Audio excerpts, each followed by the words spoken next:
The Life Story of Dr. APJ Abdul Kalam. Introduction. Dr. APJ Abdul Kalam was one of the most respected and loved figures in India. He was a scientist, a teacher, a leader, and the 11th President of India. But more than all of that, he was a humble man who believed in dreams, hard work, and service to the nation. Born into a poor family in a small town, he rose through struggle and dedication to become the Missile Man of India. His life is an inspiration for every person who dares to dream big despite challenges. Part 1. Childhood and Early Education.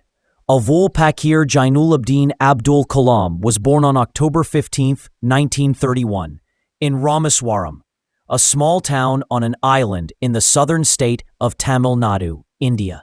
His father, Jainulabdin, was a boat owner and imam of a local mosque. His mother, Ashiyama, was a kind and gentle woman who cared deeply for her children. Though his family was poor, Kalam never felt lacking. His parents were generous and kind. The house was always open to people in need, no matter their religion or caste. From a young age, Kalam learned the values of honesty, discipline, and respect for others. Kalam was very close to his parents, especially his mother. He often said that she used to feed not only him, but also many other children in the neighborhood. She made sure everyone had enough to eat, even if it meant less for her own family. A curious child, Kalam was a quiet and thoughtful child. He loved to read and explore the world around him. He was very curious about how things worked. He would watch birds fly and dream of touching the sky. He believed that he too could fly one day, not with wings, but with hard work and knowledge. He went to the Rameswaram Elementary School, where he was an average student in terms of marks, but had a deep desire to learn. He was especially interested in mathematics and science. He would spend hours reading books in the local library. To support his family, Kalam took up a small job as a newspaper boy. Every morning before school, he would deliver newspapers to houses in the neighborhood. It was a hard job, especially for a young boy, but he never complained. He learned the importance of earning and responsibility from a young age. Early teachers and mentors. One of the most important people in Kalam's early life was his teacher, Iyadurai Solomon. He taught him not only science, but also values. He would say, to succeed in life and achieve results, you must understand and master three mighty forces: desire, belief, and expectation. Another teacher, Siva Subramania Iyer, taught Kalam about equality and courage. He was a Hindu, but he believed in unity among religions. Once, he invited Kalam, a Muslim boy, to his house for a meal. His wife was uncomfortable serving a Muslim, but the teacher calmly handled the situation and asked her to serve him with respect. Later, she changed her mind and welcomed Kalam warmly. This incident left a strong mark on Kalam's mind, high school, and ambitions. Kalam completed his school education at Schwartz High School in Ramanathapuram. He continued to work hard and stayed focused on his dream. He wanted to become a pilot in the Indian Air Force, but he knew it would take great effort. His teachers noticed his dedication and encouraged him to pursue higher studies in science. He left home at a young age to study in a different city, carrying with him the values his parents had given him: faith in God, hard work, and respect for others. Part 2. College Life and Early Career in Science. After completing his schooling at Schwartz Higher Secondary School in Ramanathapuram, Kalam pursued higher education with a determined spirit. In 1950, he enrolled at St. Joseph's College in Tiruchirappalli, then affiliated with the University of Madras. Though initially interested in becoming a fighter pilot, His fascination with physics and mathematics soon steered him toward engineering and the applied sciences. He completed his degree in physics in 1954. However, Kalam knew that to truly fulfill his dreams of contributing to India's defense and space capabilities, he needed a deeper understanding of engineering. In 1955, he moved to Madras, now Chennai, to study aerospace engineering at the prestigious Madras Institute of Technology, MIT. This was a turning point in his life. His family had to make financial sacrifices for him to study there, and he knew he couldn't let them down. At MIT, Kalam stood out not just because of his intelligence, but because of his unshakable focus. He was fascinated by the mechanics of flight, the complexities of propulsion, and the possibilities that aerospace engineering could bring to India's future. During his final year, he was assigned a project to design a low-level attack aircraft. The dean gave him a tight deadline and warned him that failing to complete the project on time would result in the withdrawal of his scholarship. Kalam rose to the challenge and completed the project ahead of schedule, impressing his professors and affirming his place in the field of aerospace.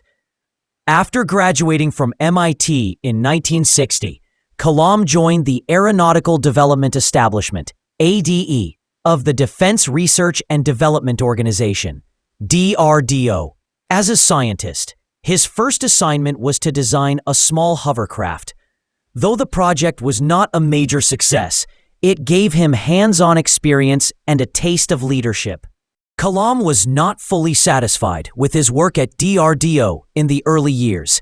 He yearned for greater challenges and opportunities to make a national impact. Part 3. Work in ISRO and DRDO. Kalam's destiny changed when he joined the Indian Space Research Organization, ISRO, in 1969. This marked the beginning of the most productive phase of his scientific career. At ISRO, he was appointed the project director of India's first satellite launch vehicle, SLV-3, which successfully deployed the Rohini satellite into near-Earth orbit in 1980. This was a monumental achievement for India and placed the country among the elite spacefaring nations. Under Kalam's guidance, ISRO achieved remarkable progress. His management style, discipline, optimism, and a deep trust in his team became a hallmark of his leadership. He believed in empowering young scientists and engineers, often giving them critical responsibilities while he mentored them closely. After the SLV-3 success, Kalam was transferred back to DRDO, where he played a pivotal role in India's Integrated Guided Missile Development Program, IGMDP. This ambitious project aimed to develop a range of strategic missiles, including Agni, Prithvi, Trishul, Akash, and Nag. He worked tirelessly to bring together multiple teams across different labs, fostering a culture of collaboration and scientific excellence. In recognition of his contributions, Kalam was promoted to the position of scientific advisor to the defense minister and later became the chief scientific advisor to the prime minister.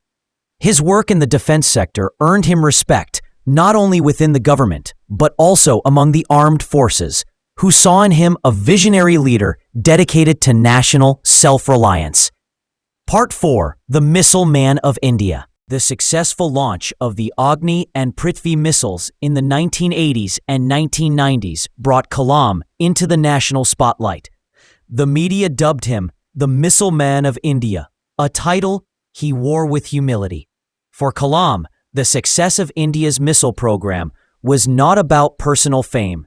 It was about ensuring that India could stand on its own in matters of defense and security. Kalam's unique ability to balance scientific excellence with clear communication made him a favorite among students and citizens alike. He gave countless lectures, met with school children, and emphasized the importance of dreaming big. He often said, "You have to dream before your dreams can come true." In 1998, Kalam played a key role in India's second nuclear tests at Pokhran, codenamed Operation Shakti. As the chief project coordinator, he was instrumental in the strategic planning and execution of the tests. The success of Pokhran II established India as a nuclear power and drastically changed its global diplomatic standing. Though deeply involved in defense research, Kalam remained a pacifist at heart.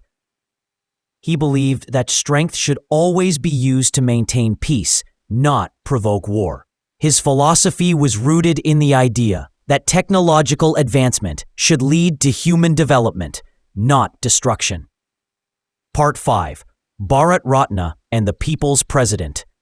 In 1997, APJ Abdul Kalam was awarded India's highest civilian honor, the Bharat Ratna, in recognition of his unparalleled contribution to science and defense. It was a proud moment not just for Kalam, but for the entire nation. The boy from Ramswaram, born into a humble family, had risen to become a national icon. Despite his achievements, Kalam remained deeply humble. He often spoke about his roots, his parents' sacrifices, and the teachers who guided him. He never forgot the values instilled in him during childhood: discipline, simplicity, and service to the nation. In 2002, Kalam's journey took an extraordinary turn. He was nominated as the candidate for the presidency of India by the ruling coalition and supported by the opposition as well, a rare moment of political unity. His election as the 11th President of India was widely celebrated. He took office on July 25, 2002, becoming the first scientist and bachelor to hold the position. As president, Kalam transformed the ceremonial role into an active engagement with the people of India.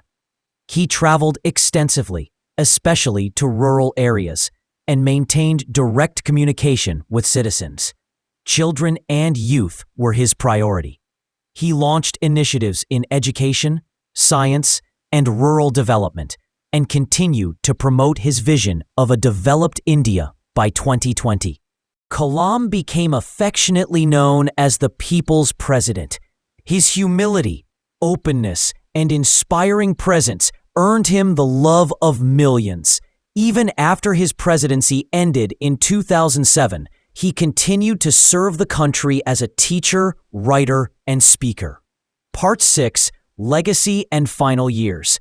After completing his term as president in 2007, Dr. APJ Abdul Kalam returned to his first love, teaching. He declined numerous high-profile positions and instead chose to interact directly with students across India. He visited universities, colleges, and schools, inspiring millions with his lectures on science, innovation, and nation-building. He often spoke of his dream, Vision 2020, a roadmap he had laid out for India's transformation into a developed nation. He joined institutions such as the Indian Institute of Management, IIM, in Shillong, Ahmedabad, and Indore as a visiting professor. He also became associated with Anna University and Banaras Hindu University and worked with several research institutions. Kalam's life had come full circle. He had moved from being a student to a scientist, a leader, and now a teacher again. He continued writing prolifically. His books like Wings of Fire, Ignited Minds, India 2020, and My Journey became bestsellers and were translated into multiple languages. In these writings, he combined scientific thought with spiritual wisdom and patriotic vision. His ideas were never limited to labs or policy halls. They were meant to uplift every Indian citizen, especially the youth. Kalam maintained a humble lifestyle even after his presidency. He owned very little, no property, no luxury cars, and no personal wealth. What he cherished most was his knowledge, his books, and the love he received from students and fellow citizens. He often said, "My wealth is my students." Tragically, Dr. Kalam passed away doing what he loved most, teaching. On July 27, 2015, while delivering a lecture at IIM Shillong on creating a livable planet Earth, he collapsed on stage due to a cardiac arrest. He was rushed to the hospital but could not be revived. The news of his passing shocked the nation and led to an outpouring of grief from people of all ages and backgrounds. He was laid to rest with full state honors in his hometown of Rameswaram in Tamil Nadu. His funeral was attended by thousands, including top leaders, military officials, scientists, students, and ordinary citizens. His burial site, known today as Dr. APJ Abdul Kalam Memorial, stands as a symbol of his legacy: simple, dignified, and inspiring. Conclusion: the eternal flame. Dr. APJ Abdul Kalam's life story is not just one of personal achievement, but of national awakening. Born in a small coastal town, he rose to become a pioneering scientist, a visionary leader, and the most beloved president in India's history. He proved that with determination, knowledge, and humility, anyone can rise above their circumstances and contribute to the betterment of society. Kalam's legacy continues to live on through his ideas, his books, and the countless lives he touched. He remains a role model for students, scientists, teachers, and leaders, not just in India, but around the world.